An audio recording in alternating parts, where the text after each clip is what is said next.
In the damp shadows of 18th century Eastern Europe, a legend whispered among villagers spoke of a mask carved not by human hands, but by something older, something impatient and malevolent. The artifact was small, grotesque, a grinning face whose eyes seemed hollow yet alive. Local records describe it as the smile that watches you, an object feared yet sought by those drawn to power and curiosity alike.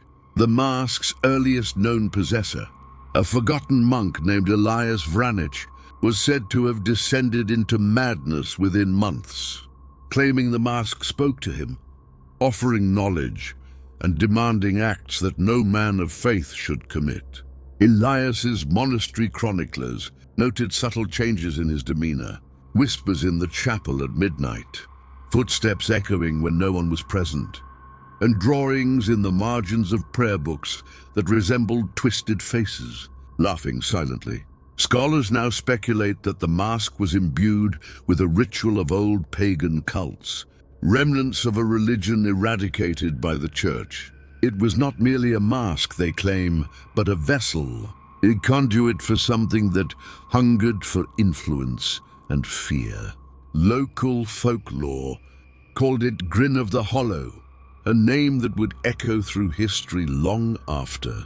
The monk's death, accounts from villagers who dared approach the monastery during those months describe an oppressive presence. Animals fled the grounds, fires burned without explanation, and shadows seemed to stretch unnaturally.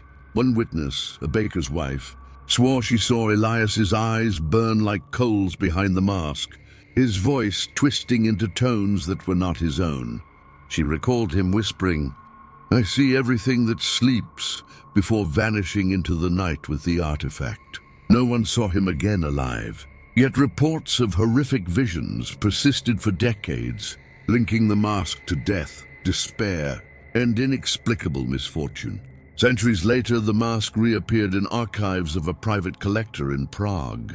Researchers who examined photographs of the artifact reported feeling sudden chills, nausea, and a compulsion to touch the image on the page. Some described hearing faint laughter behind their ears, or the sensation of being watched when alone. Experts on occult history have noted that every verified owner of the mask suffered tragic or violent ends. Unlike common cursed objects, the mask did not merely bring misfortune, it actively manipulated events, pushing humans toward cruelty, obsession, and madness.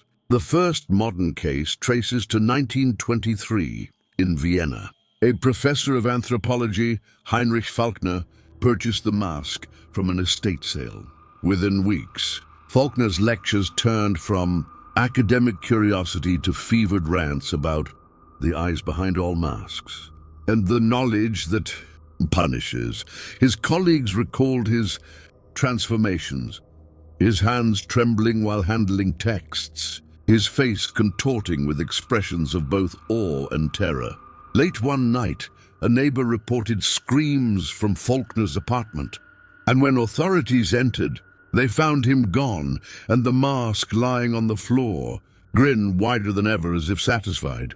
Investigators piecing together the mask's history in the 20th century discovered that its appearances coincided with periods of political and social upheaval.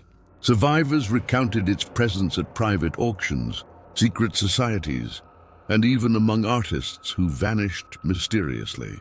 Each account suggested the mask could amplify the darkest impulses of its wearer, a phenomenon some historians attribute to psychological suggestion, but others insist was supernatural. Diaries hint at the mask speaking directly, offering temptations too terrible to resist: power, immortality, revenge. The lines between influence and possession blurred in every case. Testimonies from a 1937 incident in Berlin reveal a disturbing pattern. A journalist, Gertrude Lenz, claimed she encountered the mask at a clandestine exhibition of occult relics. She wrote in her notes, "The eyes are alive. I felt them pierce my mind. They promised insight into secrets I should not know. I cannot tell anyone what I saw, for fear it will follow them too. 2 days later, Gertrude disappeared. Her apartment was left untouched, except for a single photograph of her smiling, unnaturally wide. Her eyes empty, as if the mask had claimed her image. Throughout Europe, scholars began cataloguing the mask's movements, tracing it across borders and decades. Records suggest that during World War II, the artifact surfaced in the hands of a minor aristocrat in Budapest, who was later executed for crimes that shocked even seasoned officials. Witnesses claimed the mask whispered instructions to him, guiding atrocities with chilling precision. The mask seemed to thrive on conflict, feeding from chaos, influencing human malice, and leaving a trail of inexplicable terror in its wake. Some historians argue the mask may have originated far earlier in pre-Christian pagan rituals, intended to trap spirits of vengeance. Its carving resembled funerary masks found in Eastern burial sites, twisted to resemble joy but designed to ensnare souls. Anthropologists speculate that it was never meant as a human adornment but as a tool of domination, a talisman that could manipulate perception and morality. The mask's grin, unnaturally permanent, was designed to mock human frailty, an eternal reminder of the cost of desire. Stories from the 1960s in France suggest the mask developed a particular pattern. Its owners often became artists, writers, or intellectuals who spiraled into obsession. A painter, Julien Moreau, reportedly spent months in isolation, painting grotesque murals depicting faces with hollow eyes and twisted smiles. Neighbors recall hearing murmurs echoing through the walls. "See through me, become me." Moreau vanished, leaving behind a studio covered in these haunting images. The mask was found hidden behind a false wall, its grin wider, its influence persistent, as if feeding on the energy of human creativity turned dark.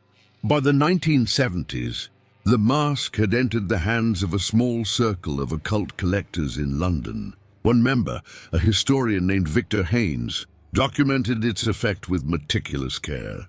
He wrote of hearing voices, of nightmares that blurred into waking life, and of a compulsion to wear the mask despite knowing the risk.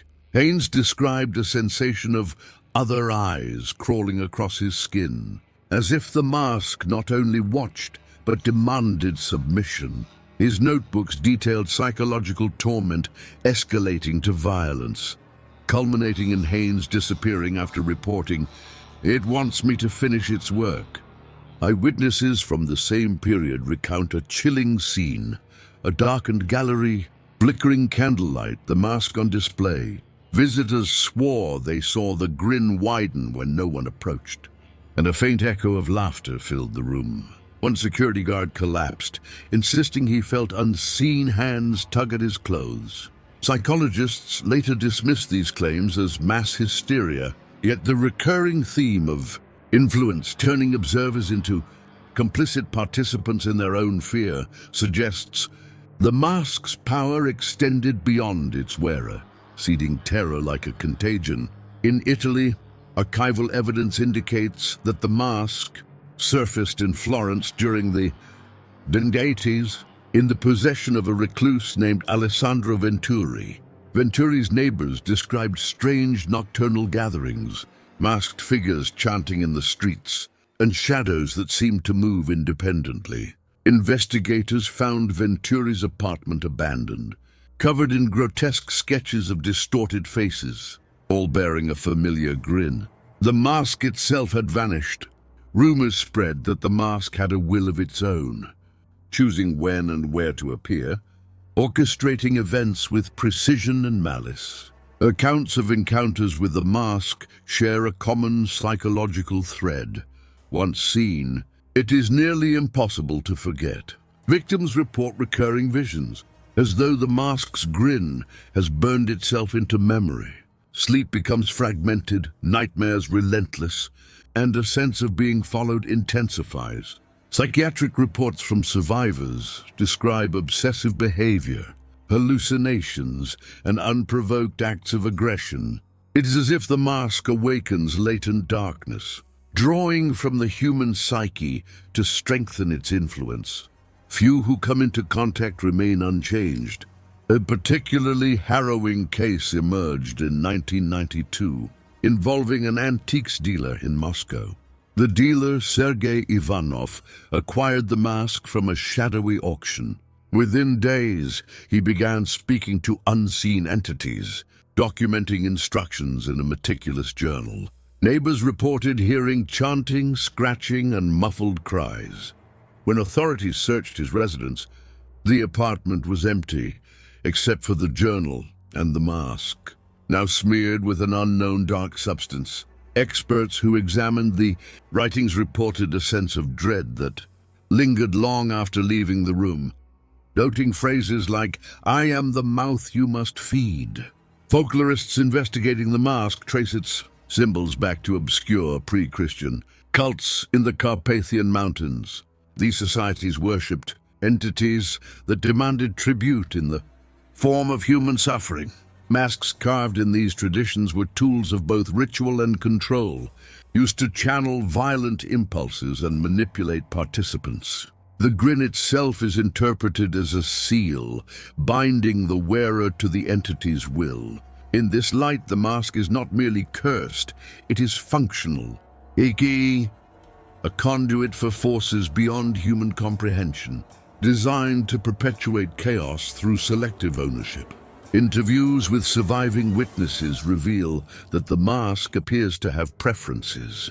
Certain individuals, particularly those prone to obsession, cruelty, or creative mania, are drawn to it. Psychologists call this a projection of latent desires, but historians argue it is the mask itself evaluating suitability. One witness, an art critic in Paris, claimed the mask knew my weaknesses better than I did, whispering truths too personal to be imagined. Attempts to destroy the artifact consistently failed. Flames, acid, and blunt force left it intact, as if it absorbed every attempt to erase it. The mask's ability to manipulate perception is particularly notable. In one documented case, a collector in Madrid reported seeing the mask move when unobserved, and the room appearing distorted, walls stretching or bending slightly, shadows moving independently. Investigators dismiss these as illusions induced by stress, yet multiple accounts from different decades describe the same phenomenon. It appears the mask alters reality, or at least perception, enhancing fear and ensuring compliance, bending human awareness toward its own ends. In Canada, 1998, a professor named Marguerite Bouchard documented a series of letters that detailed instructions supposedly dictated by the mask. Recipients claimed to act without conscious thought, performing disturbing rituals and self-harm. Marguerite's analysis revealed patterns. Handwriting shifted mid-letter, producing forms impossible for the human hand, and ink moved as though alive. The mask's influence extended beyond physical possession, infecting communication itself, embedding commands and terror in words, images, and symbols, a haunting persistence of its will. One striking testimony comes from a retired historian in Prague who described finding the mask during a research trip. He recalled a chilling sensation, as if the air thickened, voices murmuring secrets not meant for me. Days later, he discovered objects in his home rearranged, minor accidents occurring with increasing frequency. Attempts to document or photograph the mask resulted in anomalies, images appearing warped, shadows elongated unnaturally. He concluded the mask acted as an agent of chaos, influencing events around it while remaining physically inert, its power subtle, pervasive, and terrifying. By the early 2000s, the mask's trail became global. Incidents were reported in the United States, South America, and East Asia. Victims shared eerily similar experiences: insomnia, auditory hallucinations, obsessive behavior, and a compulsion to isolate themselves. Cultural and geographic differences mattered little. The mask seemed to exploit universal fears. Anthropologists and psychologists began to wonder whether its effect was purely psychological or if some older, supernatural principle was at work, one that transcended environment, ethnicity, and rational explanation. The mask's methods of manipulation are subtle and methodical. In many accounts, it seems to cultivate trust, curiosity, or vanity in the wearer before revealing its more sinister nature. Victims initially describe fascination, followed by unease, paranoia, and eventually complete psychological domination. One survivor described the progression as a staircase into a hall of mirrors, each step reflecting a darker version of myself. By the time the danger is recognized, the mask has already influenced thoughts and actions, making resistance nearly impossible.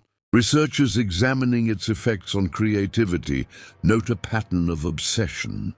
Artists, writers, and musicians fall into compulsive cycles, producing works of extreme grotesquerie or obsession, mirroring the mask's own twisted expression.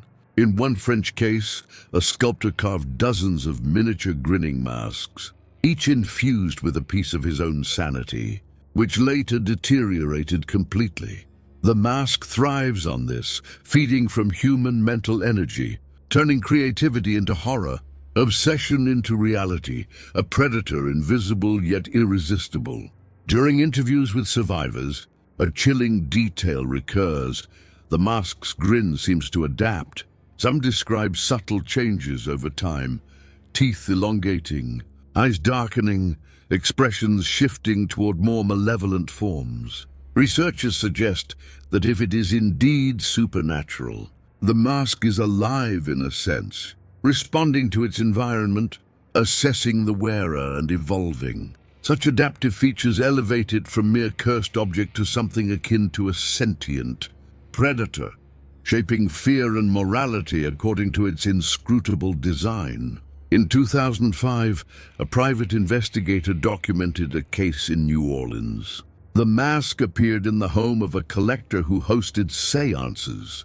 Witnesses reported that the mask laughed during rituals, even when alone, and participants experienced hallucinations of faces emerging from shadows, all bearing the same grotesque grin. Afterward, objects in the house appeared rearranged, diaries rewritten, and personal items disappeared inexplicably.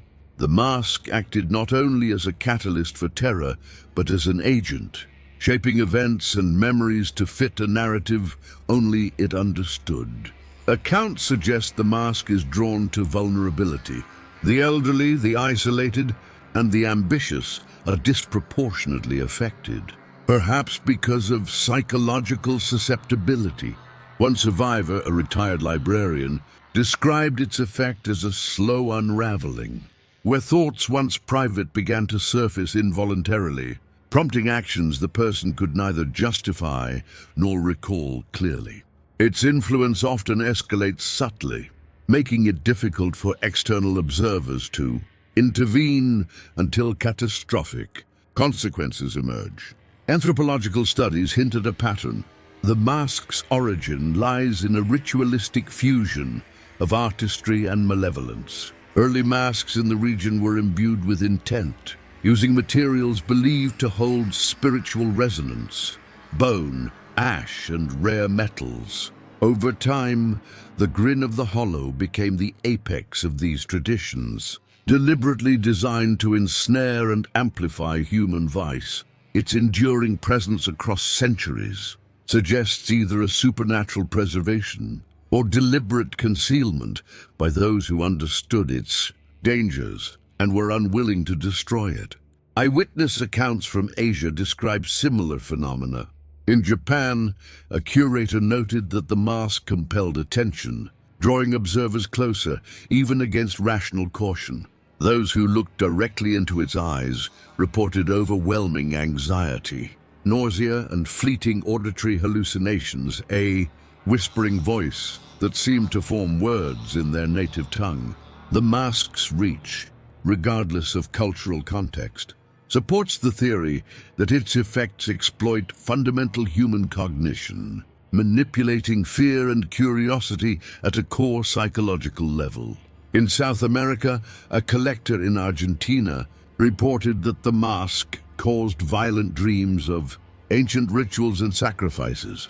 The imagery was so vivid that it left bruises on his body upon waking, as if the mask could project not only into the mind, but into the physical world.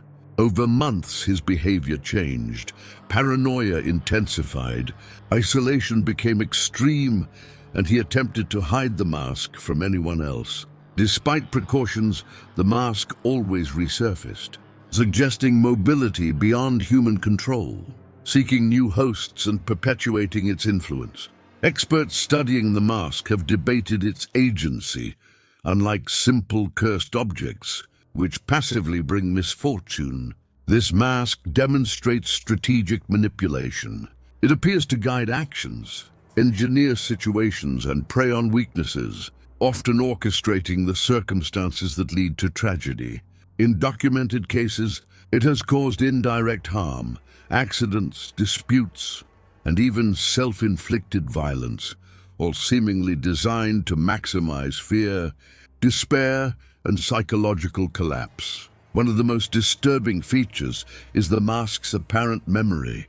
Survivors report it recognizing them upon re-encounter even after years. In Prague, a historian reported seeing the mask in a museum display years after previous contact. It appeared to smile wider, as if recalling their prior encounter.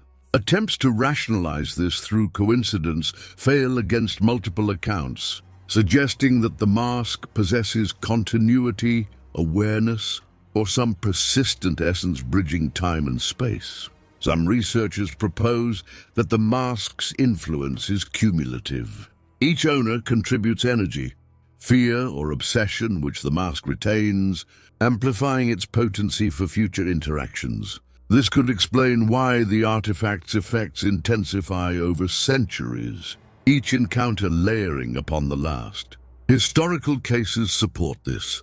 Victims' testimonies often echo phrases, actions, or visions reported in previous centuries, as though the mask carries forward memories, trauma, and instructions, refining its method of manipulation with each passing generation. In 2010, forensic analysis attempted to date the mask's materials. The results were perplexing. Organic and mineral components varied drastically in age, some thousands of years old, some modern suggesting repairs, modifications, or even an anachronistic origin. Carbon dating proved inconclusive. Experts remain divided.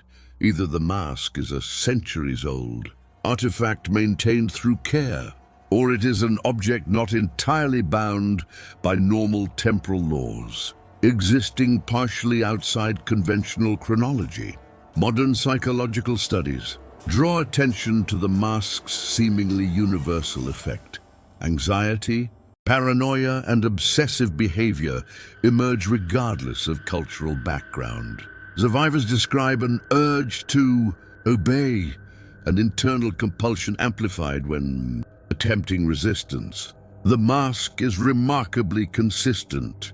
It preys upon personality, exploiting insecurities, moral weakness, or ambition.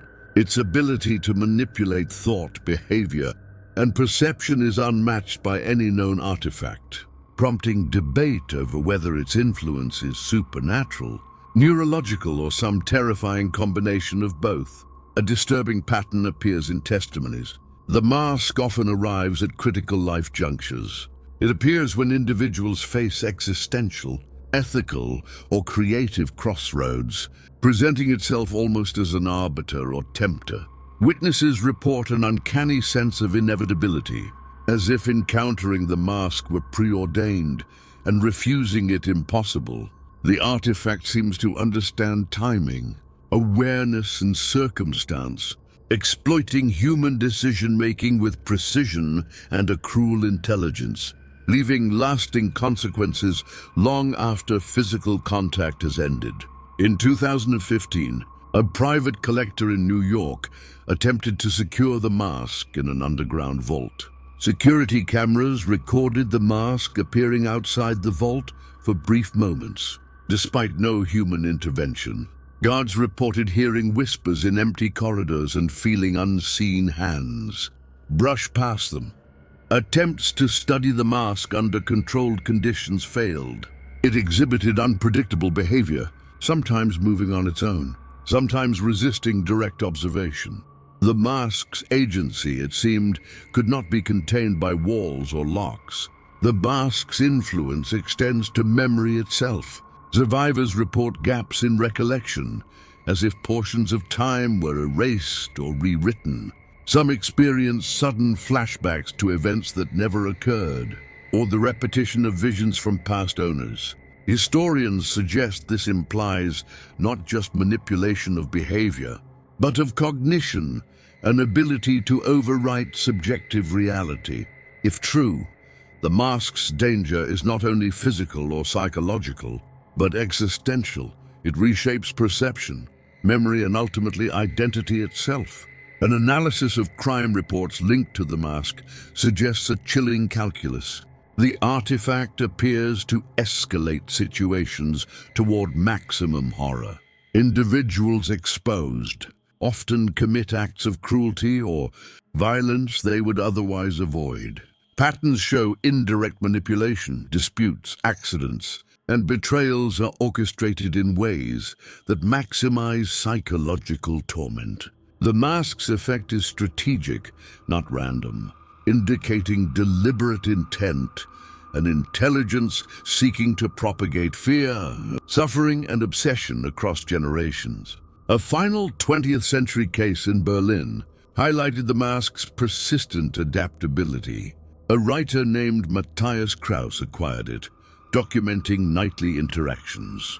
He described hearing the mask speak in languages he did not know, revealing personal secrets and offering forbidden knowledge. His work deteriorated into obsession, culminating in the production of grotesque writings that eerily anticipated events in his life. Kraus vanished mysteriously. The mask remained behind, its grin now seemingly broader, suggesting satisfaction in completing a cycle of corruption.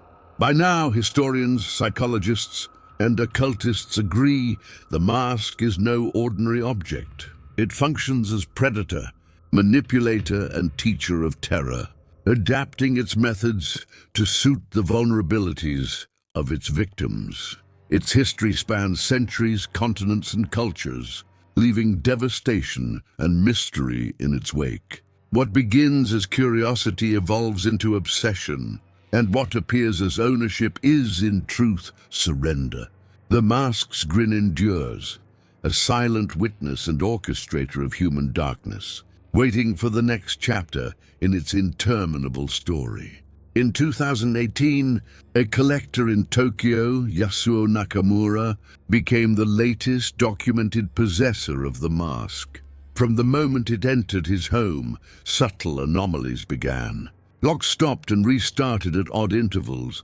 Mirrors reflected not his face but the mask's grin, and whispers seemed to follow him through every room. Friends who visited reported sudden, inexplicable illness and anxiety.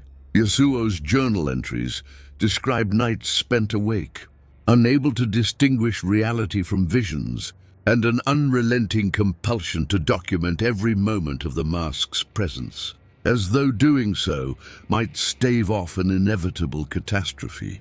The mask's influence, however, extends beyond its immediate environment. Reports indicate that observing the mask, even indirectly through photographs or video, can trigger psychological effects.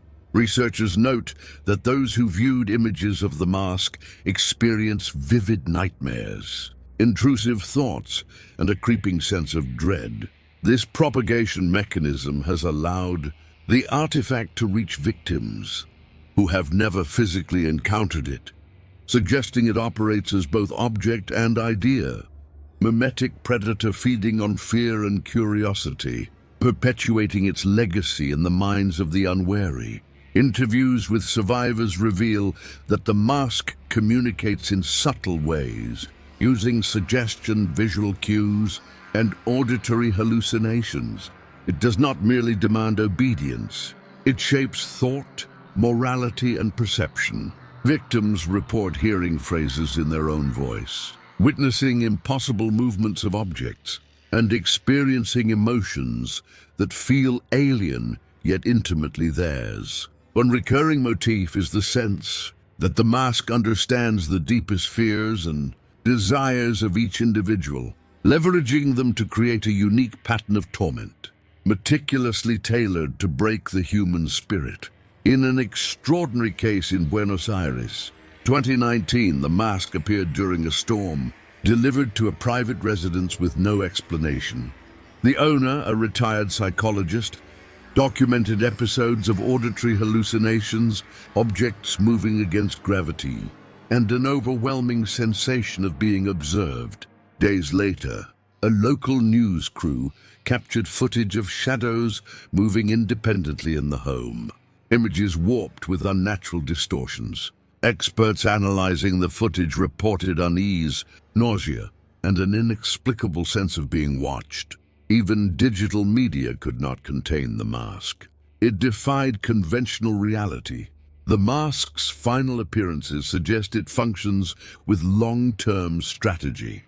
Rather than immediate destruction, it cultivates obsession, fear, and moral corruption over extended periods. Survivors report a gradual shift in personality. Empathy erodes. Paranoia escalates, and reality itself becomes malleable.